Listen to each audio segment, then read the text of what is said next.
Sud Radio, 19h-20h, les vraies voix de l'emploi. Bienvenue dans les vraies voix de l'emploi. On est ravis de vous retrouver avec Philippe David. On est ensemble jusqu'à 20h avec un très beau programme ce soir. Travailler dans le domaine de la culture est souvent synonyme de passion. C'est un univers extrêmement riche en expertise et en débouchés extrêmement variés aussi. Quels sont-ils? Comment y accéder?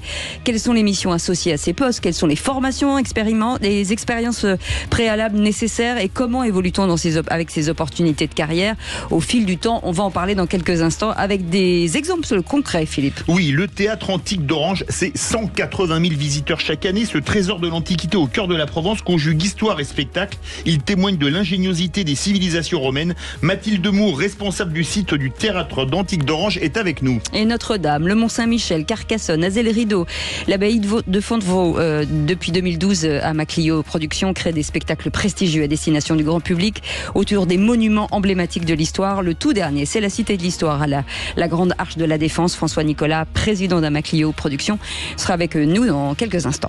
Nîmes, ville romaine, les arènes amphithéâtres le mieux conservé du monde romain, la Tourmagne, dernier vestige de l'enceinte augustéenne, et la Maison Carrée, le seul temple antique entièrement conservé au monde et récemment inscrit au patrimoine mondial de l'UNESCO. Lucie Schnebelen, responsable des monuments romains de Nîmes, est en notre compagnie. On vous souhaite la bienvenue, c'est les vraies voix de l'emploi. On est ensemble jusqu'à 20h. Les vraies voix Sud Radio. Et direction Orange, si vous aimez le Vaucluse, le théâtre antique, avec Mathilde Moore qui est avec nous, responsable du site de ce théâtre antique. Bonsoir, merci d'être avec nous. Bonsoir. Déjà, pour ceux qui n'auraient pas eu la chance d'aller voir ce théâtre magnifique et à peu près unique au monde aujourd'hui, extrêmement bien préservé encore aujourd'hui, il sert à quoi aujourd'hui ? Alors il a gardé sa vocation d'origine. C'est encore une salle de spectacle où se tiennent des à ciel ouvert, voilà, sous les étoiles. On peut le découvrir donc pour l'opéra, l'art lyrique avec les chorégies, mais aussi tout récemment avec la musique électronique qui s'inscrit maintenant dans les grands rendez-vous.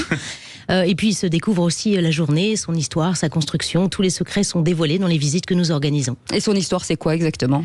Eh ben, c'est le génie romain, du génie romain au génie moderne. C'est ces ingénieurs extrêmement pointilleux sur la diffusion du son, puisque c'est un outil, c'est comme un haut-parleur à ciel ouvert. Le théâtre antique, il est conçu par nos parce qu'il n'est pas détourné. Son usage de base, c'est la même. Absolument. La même chose. La notoriété de son acoustique lui confère son classement au patrimoine mondial de l'UNESCO et permet encore aujourd'hui de faire des démonstrations artistiques exceptionnelles. Et ce sont les catholiques qui finalement mettent fin à l'histoire en se disant que d'aller voir des spectacles, finalement, c'était pas en cohésion avec la religion. Il y avait plusieurs centaines de jours de spectacle à la fin de l'Empire romain. Avec les invasions barbares, le site est pillé, il ferme ses portes et il réouvre au 19e siècle, après une longue phase de travaux de restauration, sous l'impulsion de Prosper Mérimée, qui va retransformer ce lieu dans la salle de spectacle, qui va aussi accueillir la Grande Sarah Bernhardt notamment. Vous avez parlé notamment des musiques électroniques, c'est le grand voyage dans le temps entre l'époque romaine, puisque, si je ne m'abuse, la Gaule a été envahie en 52 avant Jésus-Christ, à peu près avec la défaite d'Alésia, et 2000 ans plus tard, on passe à David Guetta. C'est Jules César et David Guetta réunis au Théâtre d'Orange. Oui, tout à fait. D'ailleurs, c'est deux styles différents, par contre. Hein. Oui, tout à fait. À peine.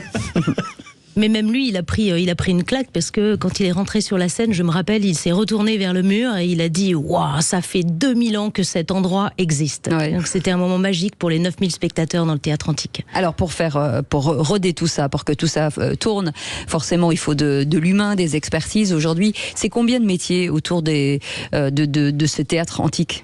Alors c'est une équipe composée d'une dizaine de personnes à l'année, avec un service administratif, un service d'entretien et de maintenance indispensable, et puis surtout une équipe d'accueil, d'hôtes et hôtesses d'accueil qui accueille donc ces 180 000 visiteurs toute l'année. Et puis on a aussi une équipe de comédiens, médiateurs qui animent le site en saison.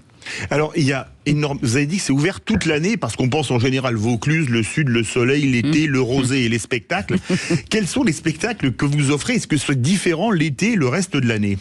Alors, on a une double activité. Le théâtre se découvre donc sous le soleil, mais aussi sous les étoiles, puisque nous avons créé un parcours spectacle immersif avec des technologies de pointe, avec un spectacle de mapping intégralement généré par intelligence artificielle. Alors, c'est quoi le mapping pour nos auditeurs ? C'est projection d'images monumentales, donc 5000 mètres carrés. D'accord. Voilà, où le théâtre, vraiment, des gradins jusqu'au mur de scène. Et totalement habillé, en fait. Totalement couvert par les images, et c'est couplé à une expérience expérience sonore où les spectateurs portent un casque de son 360 et donc ils déambulent dans le théâtre antique. Et donc cette expérience a fait aussi l'objet d'une récompense au CES de Las Vegas pour les innovations qui ont été développées. Donc on est très fiers de cette réalisation. Les grandes périodes aujourd'hui estivales, j'imagine, de visite, c'est quoi estival et même d'hiver, hein, comment ça s'organise? Alors la saison pour nous, elle démarre à Pâques.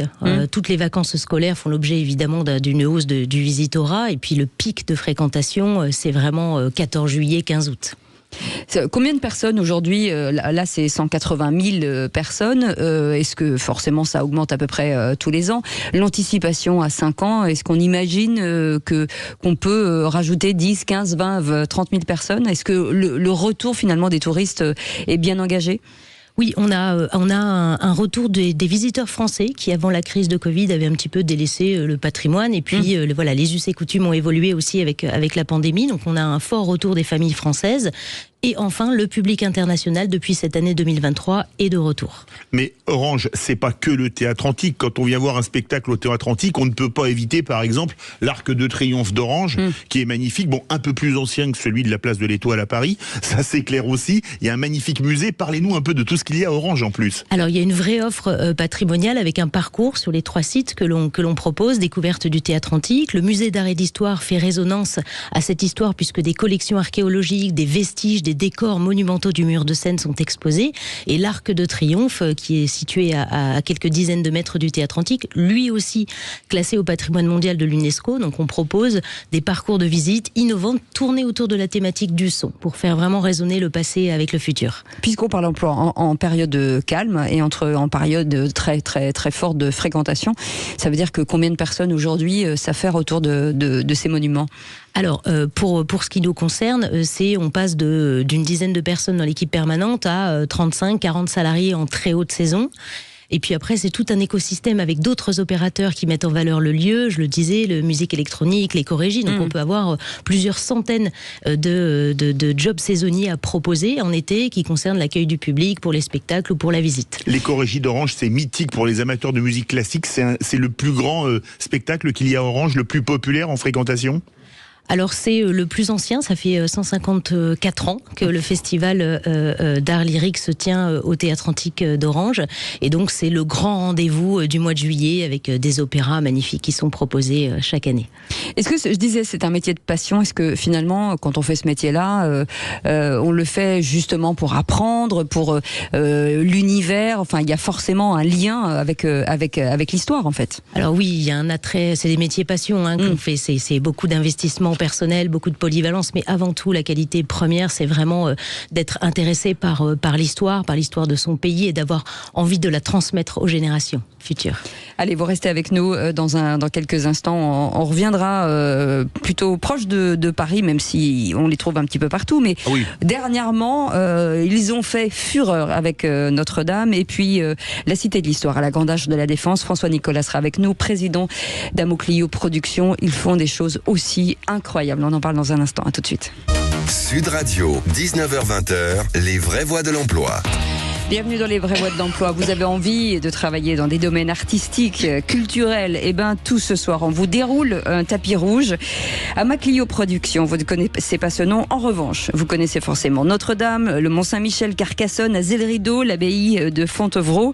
Et puis, le tout dernier, la Cité de l'Histoire, à la Grande Arche de la Défense. Et si vous n'y êtes pas allé, eh bien, vous allez y aller. François Nicolas est avec nous, président d'Amoclio Productions. Bonsoir, merci d'être avec nous. Là, on est dans le très grand spectacle d'histoire. Merci. Avec vous. Oui. C'est dur de parler derrière ça. De parler derrière ça, merci beaucoup, Cécile. La Cité de l'Histoire, on l'a ouvert il y a un peu moins d'un an. Oui. On a déjà un peu plus de 150 000 spectateurs qui sont passés. C'est ni un musée, je vais faire une définition négative. C'est ni un musée, ni un parc d'attractions. C'est une cité. Voilà. Donc on y vient non pas pour tout apprendre sur l'histoire, quand on ressort au bout d'1h30, 2 heures, on ne sait pas tout sur l'histoire de France et sur l'histoire de l'humanité, mais par contre Notre objectif est de faire aimer l'histoire. Du nom, comme le nom Ama Clio, aimer, Ama en latin, et Clio, la muse de l'histoire. Et vivre une expérience. Et vivre donc nos expériences. Donc on a des expériences totalement immersives, hein, c'est vraiment le mot totalement à la mode aujourd'hui. Comme chez nous, dans les vrais voix, c'est totalement immersif. Totalement immersif, il faut surtout pas sortir de ça. Par contre. Donc on peut y faire Éternel Notre-Dame, cette réalité virtuelle sur Éternel Notre-Dame, qui a déjà accueilli plus de 200 000 personnes déjà depuis l'ouverture, qui est une expérience que vraiment j'invite tous les auditeurs à faire, puisque c'est vrai qu'elle a reçu, je le dis très très modestement, vous le voyez à mon visage, elle a reçu tous les prix mondiaux de réalité virtuelle. Donc nous avons décroché tous les prix mondiaux sur tous les continents. Vous permettez que je raconte une histoire, c'est absolument fabuleux. Vous voyez avec des lunettes en réalité virtuelle Notre-Dame en cours de construction et vous promenez au milieu des tavernes, c'est extraordinaire. Alors, pas que des tavernes dans Notre-Dame, quand même. C'est une de mes obsessions, vous le savez. Je sais. Oui, mais la boisson et la bouffe, c'est... Mesdames, il en faudra, si bien chez vous. C'est à peu près 40 minutes d'expérience où vous mettez un casque de réalité virtuelle sur la tête et vous rentrez en 1250. Vous parlez à Maurice de Sully, c'est très interactif. Vous le faites avec vos amis, en famille. Vous, dans le casque, vous voyez vos amis ou votre famille. Et vous qui voient la même chose que vous. Qui voient exactement la même chose, mais vous les voyez. Voilà. Donc vous êtes vraiment en expédition immersive et vous en sortez. Et l'expérience dure combien de temps ? 40 minutes, à peu près. 40 minutes, oui. C'est très différent de tout ce qu'on peut faire dans le gaming. Vous voyez, parce que ça existe depuis assez longtemps. C'est une des premières, voire je pense la toute première expérience contemplative sur l'histoire, sur les monuments, et qui vous explique tout le côté historique, bien sûr, architectural et bien évidemment spirituel de Notre-Dame. Donc voilà, ça marche bien. Ça joue sous Notre-Dame de Paris, sous le parvis de Notre-Dame de Paris, et aussi à la Cité de l'Histoire. Ce qui est assez extraordinaire quand on fait la Cité de l'Histoire, pour revenir à la Cité de l'Histoire, vous avez une partie avec, vous appuyez sur les boutons, vous avez l'empereur chinois qui a fait ceci, etc. C'est l'histoire de l'humanité, c'est fabuleux. Mais après, vous vous promenez dans un espèce de musée, vous avez un grognard en uniforme napoléonien, vous avez un sans-culotte pendant la Révolution qui vous accueille, etc. C'est vraiment la mise en situation de l'histoire. Moi, j'ai vu des enfants qui le visitaient en même temps que moi, et les gamins, ils rêvaient. Je suis sûr qu'après, ils adoraient l'histoire. Ouais, on rentre dans un parcours qu'on a voulu avec Franck Ferrand. J'ai fait ça avec Franck Ferrand, ce fameux conteur, extraordinaire conteur. Fabuleux. On rentre en 1992 et on ressort à l'époque de Charlemagne 40 minutes plus tard. On a traversé 17 salles, 17 lieux complètement reconstitués de manière absolument extraordinaire. C'est Thierry Rétif qui est le scénographe de ça. C'est objectivement incroyable. Il y a des acteurs dans les salles. Donc vous avez quelque chose de très interactif. On arrive à un moment, c'est une salle, je sais, qui plaît beaucoup. On est en 1903 dans une salle de classe de l'école de la République. En face, il y a l'école catholique Notre-Dame. Et là, en fait, ça vous explique complètement toute cette période incroyable des lois de 1905, etc. Voilà. Donc c'est assez marrant. Ces spectacles mettent du temps à être fabriqués, créés, réalisés, pensés. Forcément, il y a des expertises sur ces spectacles. Aujourd'hui, on est dans les vraies voies de l'emploi. Combien de personnes aujourd'hui, la même question que tout à l'heure, d'expertises différentes à peu près ?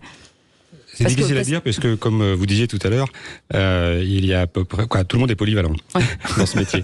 Mais donc on va dire une cinquantaine d'expertises très très différentes. Toute la partie innovation. Toute la partie innovation, c'est très important, surtout quand on a rajouté la réalité virtuelle. Alors là, on rentre dans des spécificités très très complexes, d'ailleurs, où les Français sont très bons. Il faut le dire, les boîtes françaises qui sont spécialisées dans les réalités virtuelles sont, je pense, parmi les meilleures du monde, loin devant ce qui se fait aujourd'hui, ce que font aujourd'hui les GAFAM. Il faut le savoir. On est en tête de l'innovation dans tout le monde de la réalité virtuelle. Enfin, une bonne nouvelle. Parce qu'il y a d'excellentes écoles en France, notamment les Gobelins, Absolument. Les BTS, il y a même des autodidactes, et en préparant l'émission, j'ai appris que, par exemple, les infographistes que vous utilisez vont parfois dans le golfe Persique, aux États-Unis, parce qu'ils sont meilleurs que les GAFAM. Ça prouve le niveau, quand même de réalité virtuelle. C'est un vrai sujet. Vous savez que à peu près la moitié de tous les grands spectacles pour les Jeux Olympiques, pour les grandes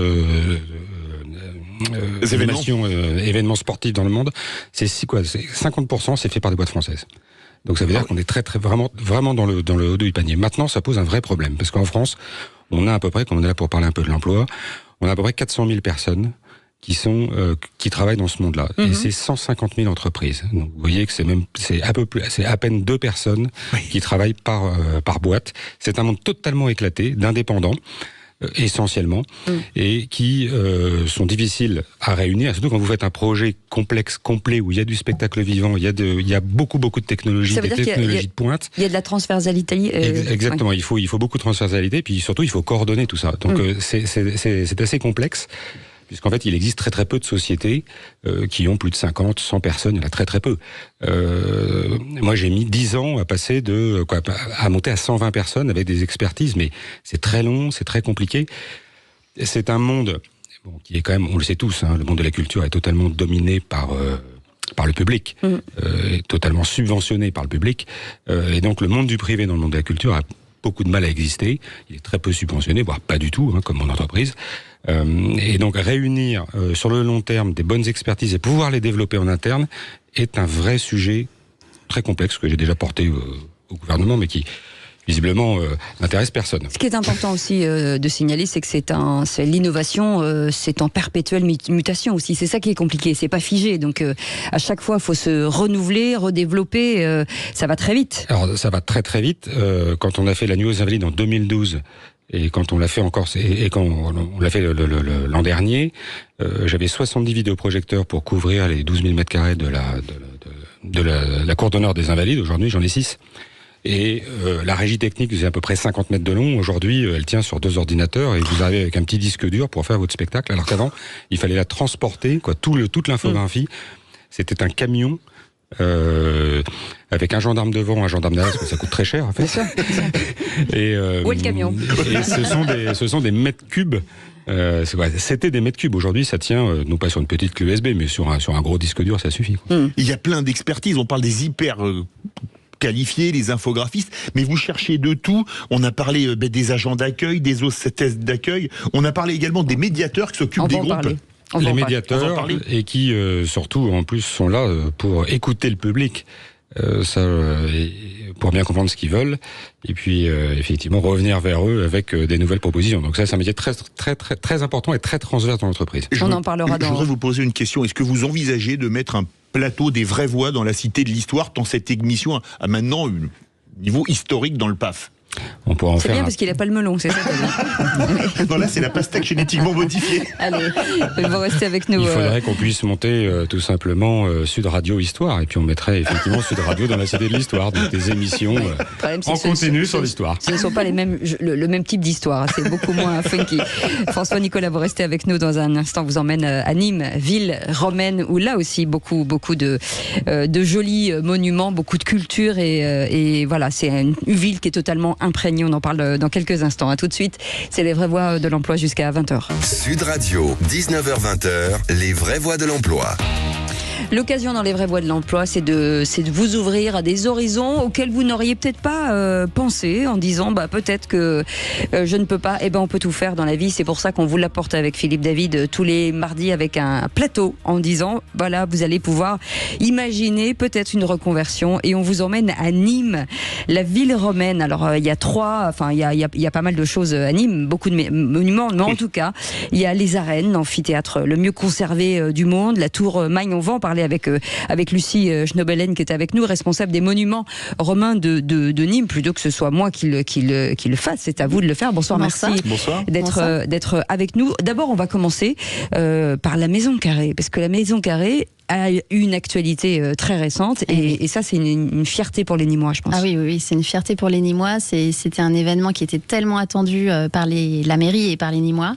Donc effectivement, la Maison Carrée a été inscrite au patrimoine mondial de l'UNESCO en septembre dernier.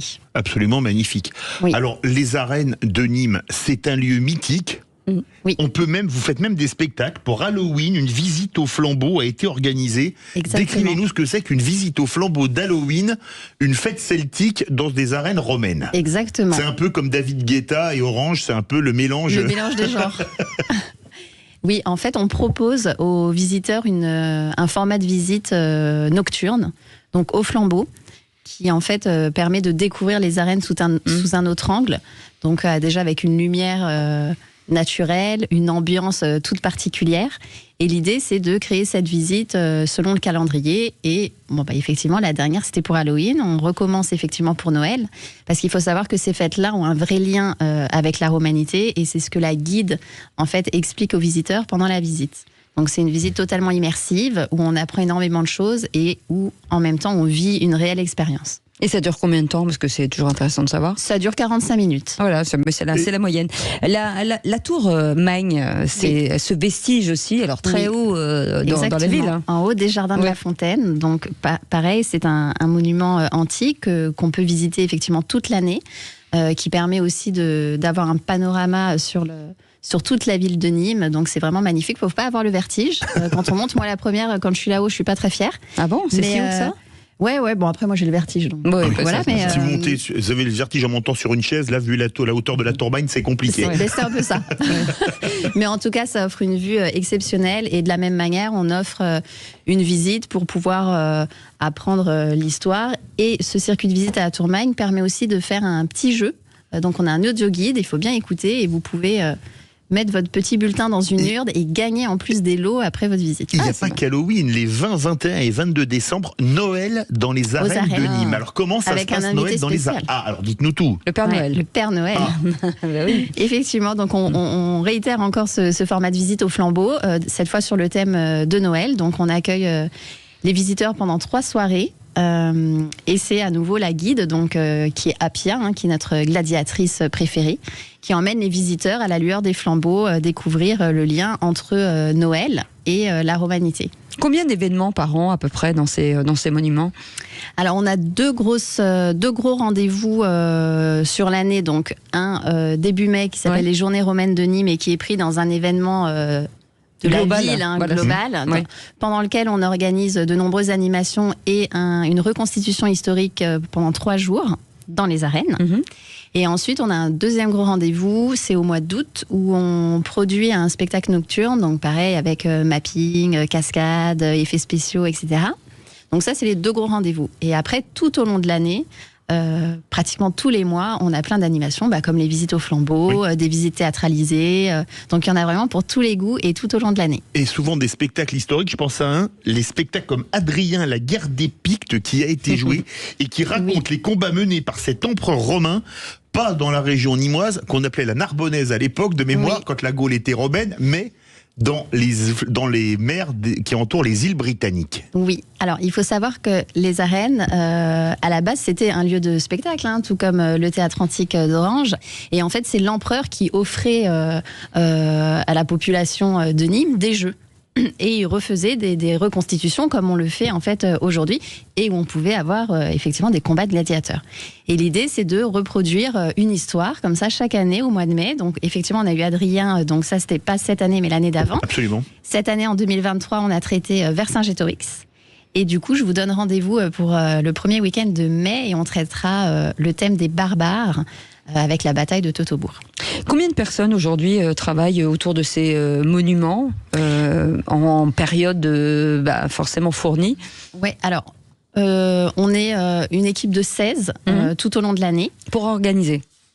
Exactement, pour l'exploitation, organiser les spectacles, etc. Et puis ensuite, sur les 2 grosses dates qu'on a et sur la période estivale, là effectivement, on recrute énormément de personnes et on peut aller sur l'événement du mois de mai jusqu'à une centaine de personnes. Et quel type de métier?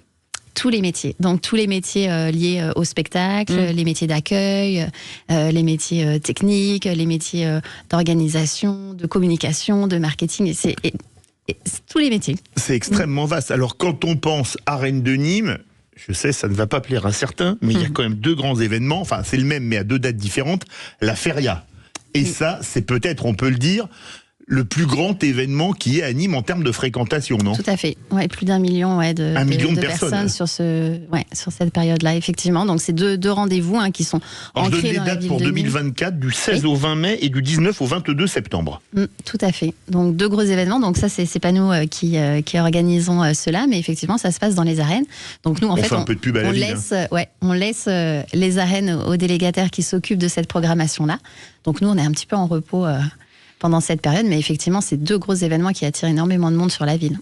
Donc on en bénéficie aussi, nous, pour la visite de nos autres monuments. Ça représente combien? C'est quoi le monde? Est-ce que vous arrivez à chiffrer quand même le nombre de visiteurs sur ces 3 sites aujourd'hui? Alors, tout confondu sur les 3 sites, on est à plus de 600 000 visites. Donc les 3 sites réunis, et puis sur les arènes, c'est à peu près 400 000 personnes. Et puis comme à Orange, c'est à peu près les mêmes proportions l'été et sur des périodes de vacances, c'est ça? Oui, bien sûr. Ouais. Une clientèle, en tout cas des clients plutôt, des touristes plutôt français, étrangers? Oui, plutôt français, et puis après étrangers, on a de tout. Après, plus facilement de l'européen dans le top 10, mais on a aussi le Canada, les États-Unis, on a beaucoup de pays qui sont représentés. Tout ça pour dire qu'il faut parler parfois des langues pour travailler dans la culture. C'est important de le dire. Mais surtout des francophones, donc? Oui, c'est la majeure partie de notre fréquentation, oui, effectivement. Alors vous restez avec nous, on va revenir, on fait une petite pause, on revient dans quelques instants et on reviendra plus clairement sur les métiers. Ce que vous recherchez exactement, combien de temps ça dure, quel type de profil, on en parlera, j'imagine que ce sont à peu près les mêmes. Si vous avez des questions, 0826 300 300, on est ensemble jusqu'à 20h, à tout de suite. Sud Radio, 19h-20h, les vraies voix de l'emploi. Nous avons décidé avec Philippe David de vous proposer des emplois dans la culture. Alors c'est très sympa, c'est très ludique bien entendu. Le théâtre antique d'Orange et puis Amaclio Productions, qui est un grand éditeur de spectacles prestigieux à destination du grand public. Et puis la ville de Nîmes aussi, qui est une ville romaine avec différents monuments. On en parle avec Lucie Schnobelen qui est avec nous, responsable de ces monuments romains de Nîmes. Aussi François Nicolas qui est président d'Amaclio Productions, et puis aussi Mathilde Meaux, responsable du site théâtre antique d'Orange. On va commencer avec vous, Mathilde. Aujourd'hui, vous le disiez tout à l'heure en prélude, c'est à peu près une dizaine de personnes qui travaillent à l'organisation. C'est le noyau dur aujourd'hui du théâtre antique. Mais à côté de ça, vous cherchez énormément d'expertise. Oui, on cherche notamment sur les visites thématiques pour proposer toujours des nouveautés. On a maintenant écrit nous-mêmes nos propres, comme Lucie à Nîmes, nos propres visites. Donc on cherche des profils même de plus en plus hybrides qui sont entre le médiateur, le guide et le comédien. Qu'est-ce qu'on appelle un médiateur ? Un médiateur, c'est quelqu'un qui va retransmettre un savoir scientifique, des faits historiques avérés, et qui va en fait les rendre accessibles au grand public par l'organisation d'ateliers pédagogiques, de visites thématiques. Donc c'est vraiment le passeur d'histoire. Donc il faut un minimum de bagage historique quand même. Oui, et puis tout s'apprend. Donc on arrive dans un site, on peut très bien avoir démarré, ce qui est mon cas dans les châteaux de la Loire, j'ai une formation de guide conférencier, et puis maintenant je suis à fond dans la romanité. Donc tout le savoir s'apprend, il suffit de montrer un grand intérêt et de savoir s'adapter au public aussi. J'imagine avec vous, Lucie Schnobelen, que c'est exactement le même type de profil. Exactement. Comment vous faites pour pas vous les piquer ? C'est bien le problème. Justement. Alors, pour la petite anecdote, on en a parlé dans le train. Je dis à Mathilde, est-ce qu'on le dit que tu veux me piquer des médiateurs ? Très bonne équipe de guides et de médiation que moi j'aimerais encore développer. Donc c'est sympa aussi de pouvoir proposer aux saisonniers, aux jeunes étudiants, des stages qui peuvent être aussi sur la partie... Là on parle de saisonniers, ceux dont vous parlez, ou ce sont des fixes à l'année ? Ce sont des saisonniers, donc ils peuvent être là 6 mois, ou en stage pour des projets de fin d'études. Donc on va leur donner un projet en disant j'ai besoin de créer une visite, puis eux ça devient leur validation de leurs études aussi, et puis le projet né il est accessible au public, donc ça c'est merveilleux. C'est quel type de contrat ? Des contrats de saison, des CDD, des CDDU, des auto-entrepreneurs à qui on demande de facturer ? Non, je t'ai plus. Non mais je pose des questions. On a pu avoir tous les types de profils. En fait, on a des intermittents pour la partie des comédiens, on a donc des étudiants, je le disais, on a des contrats saisonniers, et puis j'ai pu aussi avoir des prestations avec des auto-entreprises. François Nicolas, est-ce que c'est un milieu qui est très attractif en matière d'emploi, ou c'est quand même parfois très compliqué ? Comme vous disiez tout à l'heure, c'est un métier de passion. Donc en fait, on va taper toujours un peu dans le même vivier. Ce qui est très bien, c'est que quand j'emploie des intermittents, j'en ai une quarantaine quasiment à l'année. Sur quel métier, par exemple ? Des intermittents, alors essentiellement comédiens, dire ça, mais aussi beaucoup d'infographistes, beaucoup d'ingénieurs du son, beaucoup d'ingénieurs lumière, beaucoup d'ingénieurs vidéo. C'est des gens passionnés. Donc c'est des gens qui, je le dis sur Sud Radio, qui ne sont pas du tout dans dans le respect des 8 heures ou 10 heures ou 12 heures de boulot. C'est des gens qui peuvent bosser 20 heures d'affilée. Tant que c'est pas fini, c'est pas fini. Donc ils ont le souci du travail bien fait. C'est assez exceptionnel de voir ça aujourd'hui. Je vous l'avoue que j'ai pas sur tous les postes que je peux avoir dans mon entreprise, notamment le personnel d'accueil, alors effectivement, c'est moins excitant. Ah oui, c'est moins fascinant, ça c'est sûr. C'est effectivement moins fascinant. Après, c'est une bonne école, c'est une très bonne école. C'est une très très bonne, je suis d'accord avec vous. C'est même d'ailleurs la première école. Je pense qu'il faut quasiment tout le monde doit passer par là, pour plein de raisons.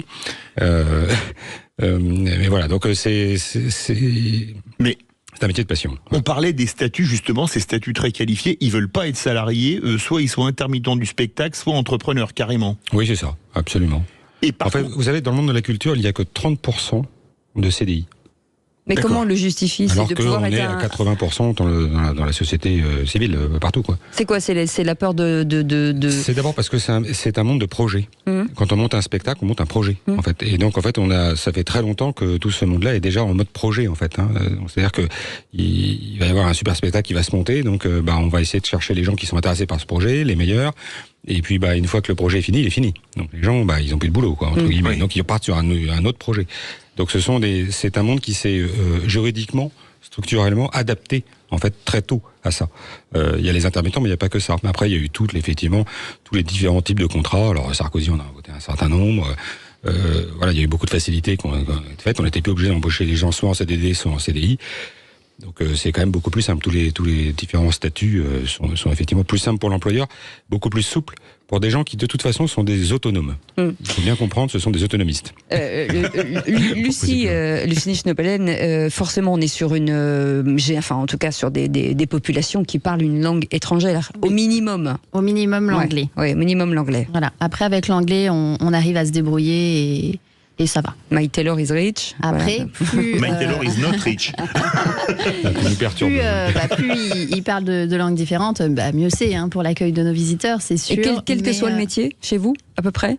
En tout cas, tous les métiers d'accueil, tous les métiers de réception, d'organisation. Voilà, les métiers en lien avec la clientèle, avec les visiteurs. Donc après, tout ce qui est administratif, etc., non, c'est pas... Et vous avez arrivé à recruter sans trop de difficultés, parce qu'il y a également les médiateurs, eux, ils testent l'avis des clients, c'est ça? C'est comme ça que ça se passe? Oui, alors... Parce qu'ils gèrent les groupes, notamment. Oui, alors, problème de recrutement, moi, à Nîmes, ça va.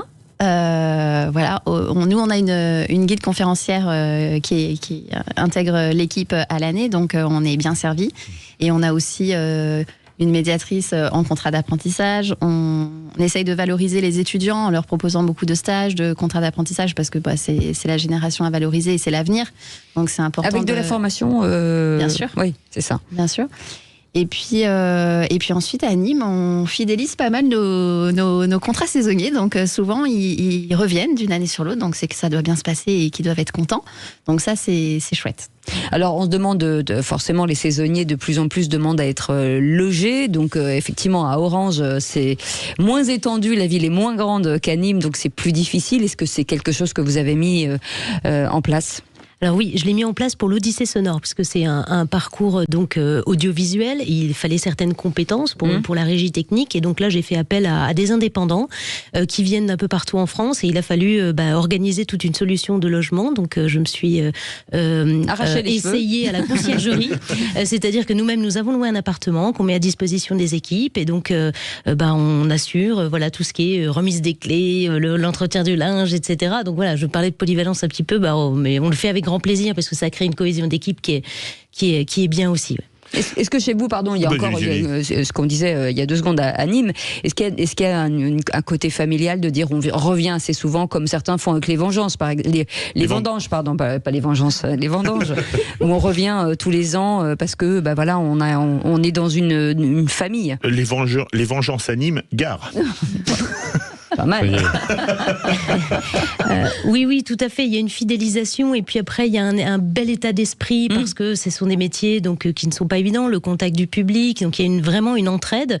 Et moi j'ai commencé comme ça à l'accueil des arènes de Nîmes justement il y a une 15aine d'années, et j'ai toujours contact avec tous les saisonniers. On se retrouve chaque année, on a chacun fait nos vies, mais voilà, il se crée quelque chose parce que c'est la passion qui anime tous ces métiers-là, et il y a un lien qui est indéfectible. Vous recrutez aussi, vous par exemple, chez Amaclio, des commerciaux qui vont aller voir par exemple les comités d'entreprise, les entreprises. Vous pouvez même faire des événements privatisés. Racontez-nous tout ça, François Je pensais que la population des artistes était la plus difficile à gérer. Et je me suis aperçu que les commerciaux, c'est encore pire. En fait. J'ai fait ça pendant 30 ans, 25 ans, ça m'inquiète un peu. Ils sont très demandés, très demandés. Les bons sont très demandés. Les bons commerciaux. Ouais. Mais effectivement, on a effectivement tout un service marketing, un service communication, relations presse, relations publiques. Et puis, bien évidemment, dans le même service, moi j'y tiens beaucoup, la vente. Comme ça, la vente ne peut pas dire j'y arrive pas parce que la com marche pas, et inversement en fait. Oui, c'est pas la faute à Voltaire, c'est la faute à Rousseau. Voilà. Ça, c'est le même service, donc ils sont responsables. Quand il y en a qui fait une action, voilà, tout ça est cohérent. Mais effectivement, il faut les démarcher, surtout quand on ouvre un site comme nous l'avons fait. Donc, nous n'avons pas 2000 ans d'histoire, on a quelques mois d'histoire, simplement. Donc il faut démarcher effectivement les entreprises, les groupes, donc c'est un travail de longue haleine, les autocaristes et surtout tous les scolaires, puisque nous avons quasiment, je peux combien, proche de 20 000 lycéens qui sont passés déjà depuis janvier. Oui. Donc ça marche plutôt bien.